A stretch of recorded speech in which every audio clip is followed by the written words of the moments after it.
Hello my friends from Mundo Enneagrama, I am Uranio Paes, and now it's time for us to talk about the Enneagram Type 6. So, passion or emotional vice for Type 6's people is fear, and fixation or the mental habit is cowardice.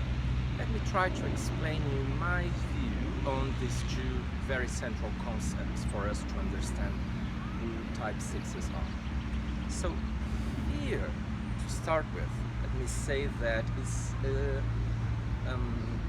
almost a physical state of the heart that's usually there for people who are 6s and are in personality, like most people are.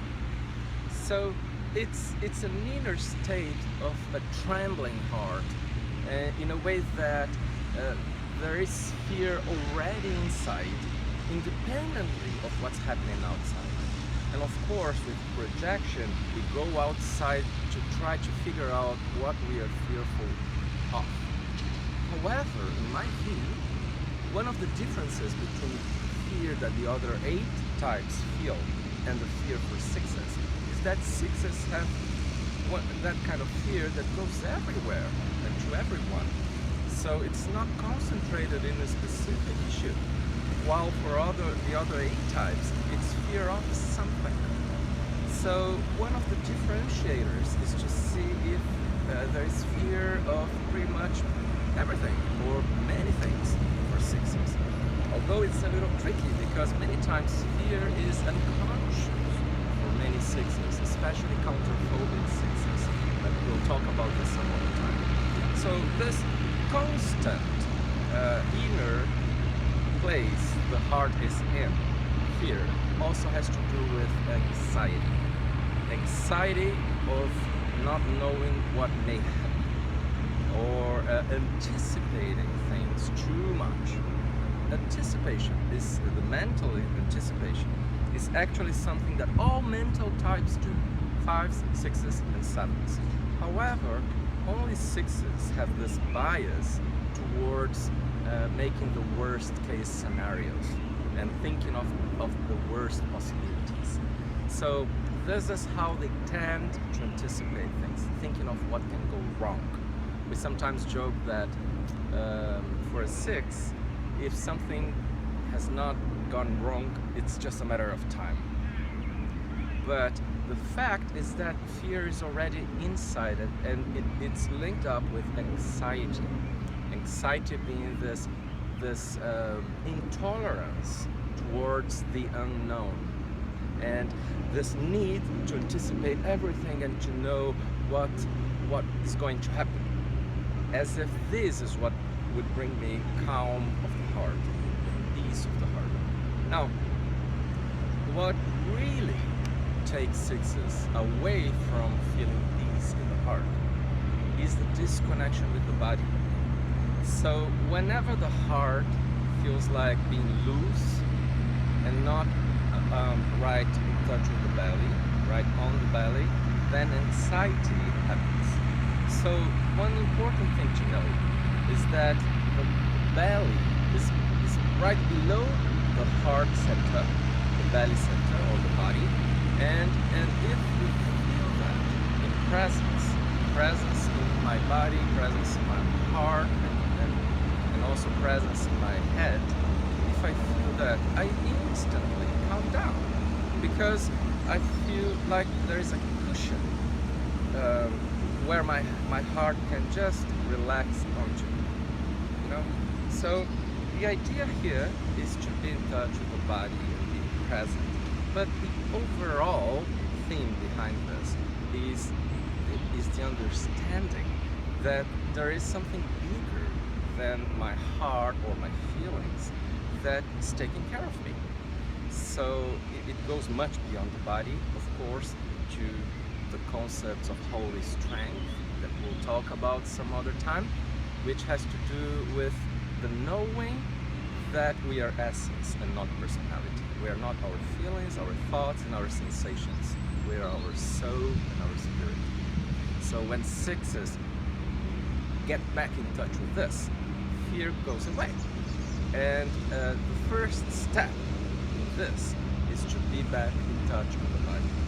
But fear is projected outside everywhere, and sixes tend to have a hard time to trust others, trust the world and situations, and also trust in themselves.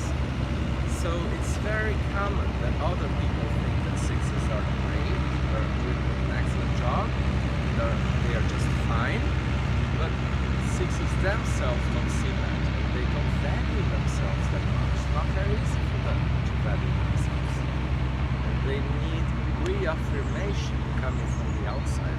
It's not much of recognition, it's more reaffirmation. Because I don't trust myself, I need to hear from you if you think all is okay. And then if you tell me, I won't believe you fully, you know? So this is a little bit of the sixth dilemma. Now, in the head center, the fixation of cowardice, I remember very well Helen Palmer, one of my greatest teachers, being a six herself, saying that cowardice has a lot to do with doubt. And actually could be used, the term doubt, as the fixation for sixes, but cowardice became the traditional name for six fixation. So what is it?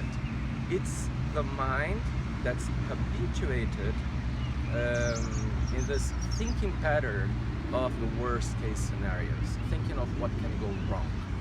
And also it has to do with testing and rehearsing one more time and getting prepared a bit more before I go into action. Cowardice is postponement of action or procrastination itself. So cowardice has to do with not going for my next step in front of the fear I'm feeling. So, and it links up with the thought that no, I need to get prepared. And an inner belief that only if I get fully prepared, I will be okay, and therefore I can act. But of course, our world today does not offer much opportunity for full preparation. And it's, even if it offered us this opportunity, it wouldn't be a good idea, because we would not be in touch with what holy faith really means. So sixes in cowardice are these people who are really making sure that everything will go well by getting more and more prepared. And the path of growth for sixes is to shorten timelines, to do things before they are sure about them, and to go into action faster.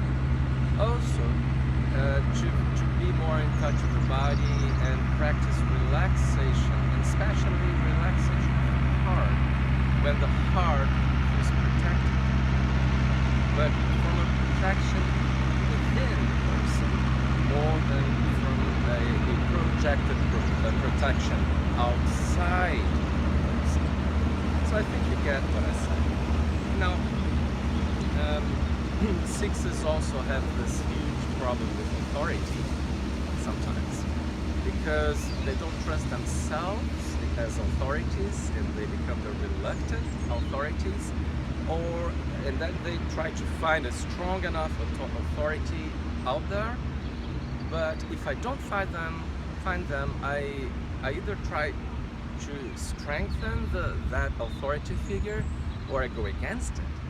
But it's a big dependency on an external authority figure, and this has all to do with not acknowledging I may be the leader.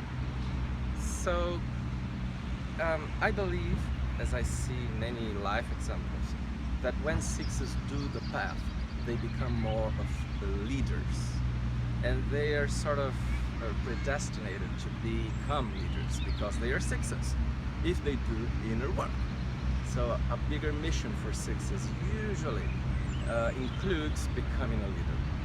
Now, talking about a leader and a type 6, I could not finish this video, especially today, without saying a word about my dear beloved teacher David Daniels, who unfortunately passed away this week.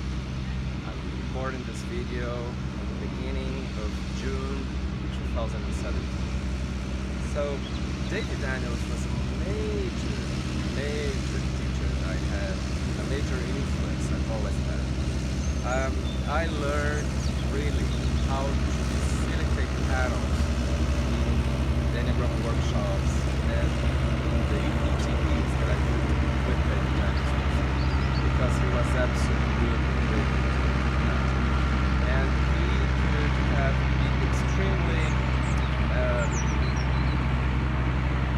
in touch with his heart, very humble, at the same time very loving with people and caring, but also going straight to the point and helping people stay there and do the next step, go to the next step, and walk that growth edge, as he used to call it. So I learned quite a lot from David, and he was a 6, and he was a psychiatrist, but also a professor of psychiatry at the Stanford University in the 70s, and in the 80s. And then when he learned about the Enneagram, he surrendered to it and started studying it. But at that point, in the environment he was in, this would not be easily accepted.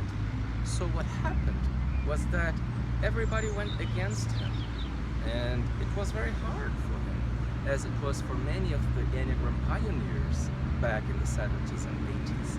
But why has David done that? Not only because the Enneagram is amazing, and because he perceived an opportunity, but because he was a healthy human being, in touch with his own heart, and he was in touch, therefore, with courage, which is the virtue of type 6s.